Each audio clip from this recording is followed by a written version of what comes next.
what's going on? Dr. Frank here, founder of Addiction Mindset Recovery Coaching. When I first quit using nicotine, after I got through the withdrawals, after I got through that initial 72 hours, maybe the first few days, I started to notice some immediate benefits. Now, for those of you guys that don't know me, I go by Doc Frank here. I started a company, Addiction Mindset Recovery Coaching, where we help people quit nicotine, THC, energy drinks, pornography, and a whole host of other addictions. So if you need help, subscribe, check out the description below.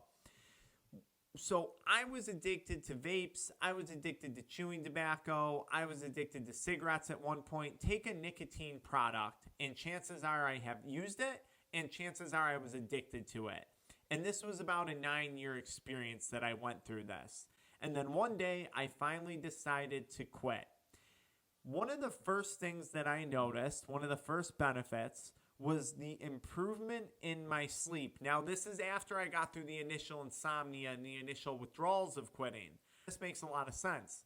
Nicotine is a stimulant. Every time you use nicotine, your body's going to release a little bit of an adrenaline, a little bit of norepinephrine. You're going to get vasoconstriction of your blood vessels. You're going to get an increased blood pressure temporarily. So it's a stimulant. And some people would say these are benefits that nicotine provides people with. And that's why oftentimes it's considered like a nootropic.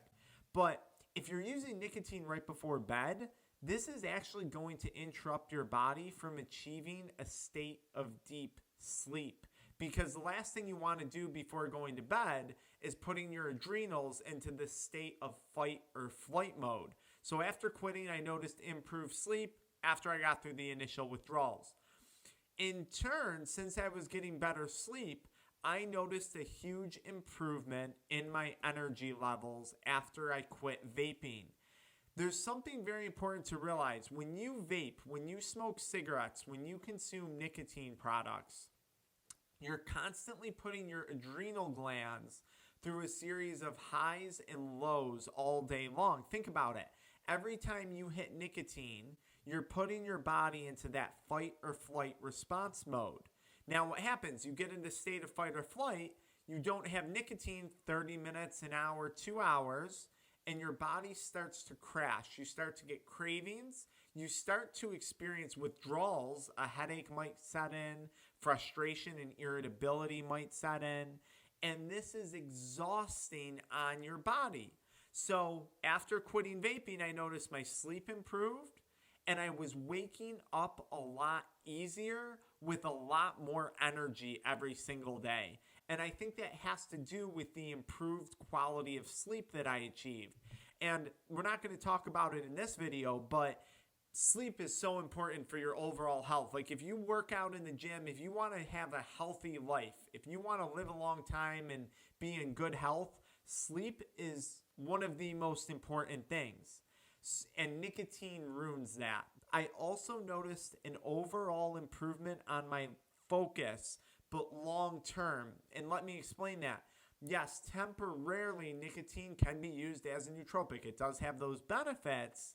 But what happens once you develop a dependence and once you develop an addiction to nicotine, to vaping, smoking cigarettes, chewing tobacco, all of your focus goes into that. How can I get more nicotine? When can I get my next hit of nicotine? I can't study until I dip tobacco. I can't go play a sport without ripping my vape beforehand. I can't do this project around the house unless I have nicotine. I can't work out unless I have nicotine.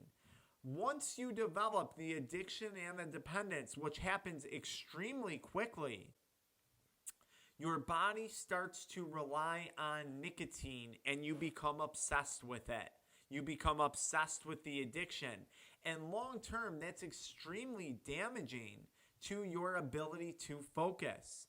So when I quit and I no longer had to think about when am I going to get my next fix, when am I going to get my next hit of nicotine, my focus improved significantly. It freed up a lot more brain power for me to focus on things like my addiction recovery coaching business, like my chiropractic business, like my relationships, like my finances.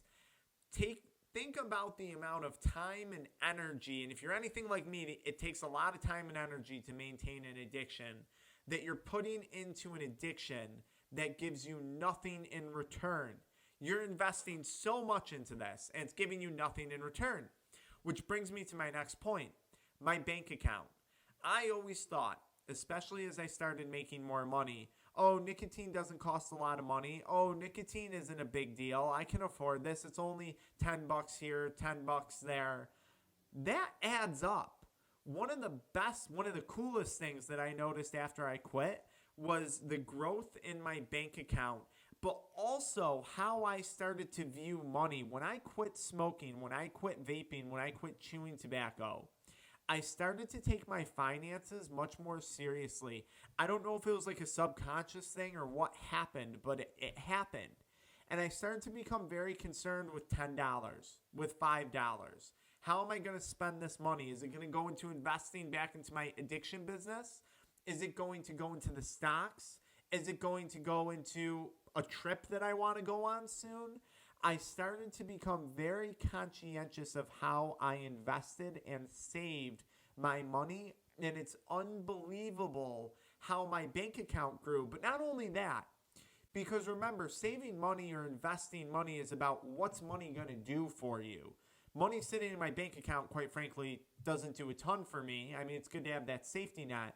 But it's cool because now instead of taking my money and spending it on things that are destroying me, that are taking away from me, I'm spending my money on new audio equipment, new microphones, new cameras, things that are developing my business and making me more money, giving me a return on my investment. So I want you guys to think about that. That was one of the main benefits I saw, was that change in money. Health. So one of my big things was chewing tobacco. I did vape because my goal was to vape to quit chewing tobacco, and then I just got addicted to both. It's incredible how much better I perform in the gym. Listen, if you vape or you smoke cigarettes, you know how that weighs on you. Even if you chew tobacco, when you vape, when you smoke, you get blood vessel constriction, you get blood flow constriction, and you're no longer getting the proper nutrients to your muscles for recovery. You're no longer getting the proper CO2 to oxygen transfer in your lungs, making you winded, making you exhausted.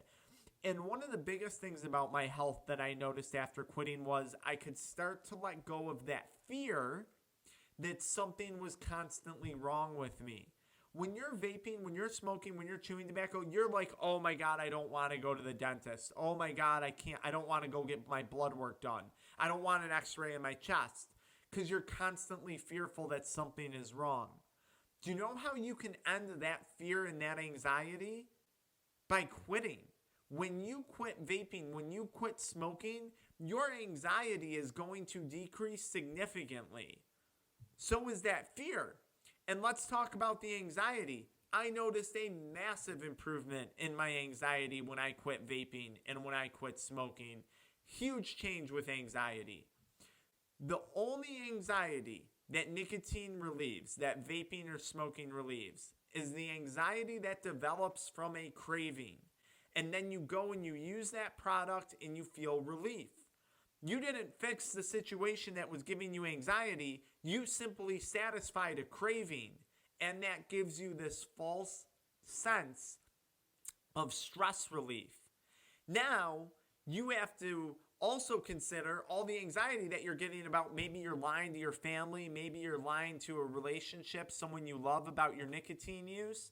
Maybe you're doing this, you're in high school and you're worried about getting caught. I don't really know. Your parents maybe. There's so many levels of anxiety that this addiction creates. I was getting panic attacks by the end of my nicotine addiction. I was also using black market THC cartridges as well, to be clear. But the nicotine wasn't helping. And of course not. It's like caffeine. Nicotine is a stimulant. Stimulants are notoriously bad for anxiety. And for a guy whose diet consisted of Monster energy drinks and nicotine, that was a disaster for my anxiety. And here's the worst part. I used to think nicotine would make me productive. Sometimes my anxiety would get so crippling from nicotine and caffeine, I would freeze up for an entire day and do nothing. I would literally just do nothing because of an anxiety attack induced by nicotine and caffeine. Now, how did I justify in my brain that nicotine was making me more productive in that sense? It's crazy. It's the lies that addiction tells us, and it lies to us all the time. So I noticed an improvement in my mental health. I noticed an improvement in my physical health. I noticed that foods started to taste better. I noticed that my sense of smell started to improve, right? I noticed that brain fog that I would get because, I'd be craving nicotine. You'd start to experience withdrawals after, 30, 20, 40 minutes of not using nicotine, and you'd start to get brain fog. And the only way to cure that brain fog would be to give yourself more nicotine, to get that dopamine hit, to get that adrenaline hit. Well, in all reality, that's never going to go away until you quit, or you're just going to continually have to feed that addiction to keep those symptoms at bay. So I started to think much more clearly after a few weeks of quitting nicotine. Of course, in the beginning, with the beginning withdrawals, it wasn't all roses. It wasn't. I was anxious. My mind was a mess. I had insomnia. It was annoying. And I'll say one last benefit. How many times in your life have you told yourself, I'm going to quit. I can do this. I can quit. And then you failed. How many other things in your life are you saying, I can do this, I'm going to do this, and then you don't see it through? Is nicotine addiction subconsciously training you for failure? I'm not capable of this. I can't accomplish this. Is nicotine addiction and all those relapses training you for failure? Is it making you used to failure? It might be. That was one of my biggest benefits of quitting. I started to see things through. I hope this video helps you guys out. If you're curious about quitting and what it is you might experience, follow me into the next video where I talk about nicotine withdrawal and a timeline of what you can expect. I'll see you guys there.